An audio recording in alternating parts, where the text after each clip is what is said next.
Okay, getting on a horse for a lot of people is kind of a cumbersome thing, and it can be awkward.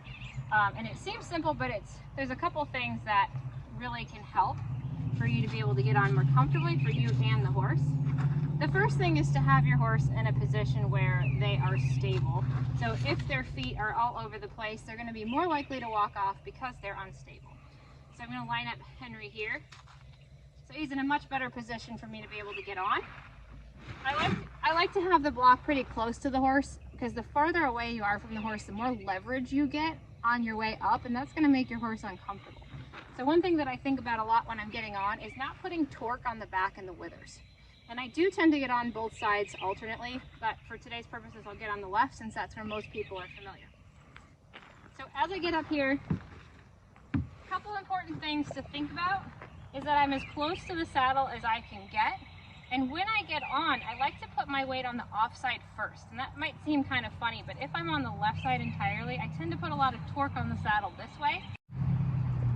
And that's going to make Henry more uncomfortable, more likely to leave, and me more unstable. So as I go to get on, I'm going to put my left foot just in the stirrup, just my tippy toe. So if I need to hop right out, I can. I'm going to get as snuggled up to the saddle as I can. And I've got my reins ready if I need them, but I stabilize myself on Henry's neck. And with my right hand, I like to put my right hand down to stabilize the offside. So as I hop up, I kind of get a little bounce, swing my leg up, and I usually put my right cheek down first and then my left. That makes me more stable on his back, so I'm not pulling myself onto his back and hoping he'll stay still, and hoping I cause no damage to his back. So I have my left stirrup, and then I go to pick up my right, but if he were to walk off, I'm already stable on both sides, and I'm pretty ready to ride or get off or whatever I need. And the reverse of that, as I get off, is going to be letting my right stirrup out. I'm going to balance the off side.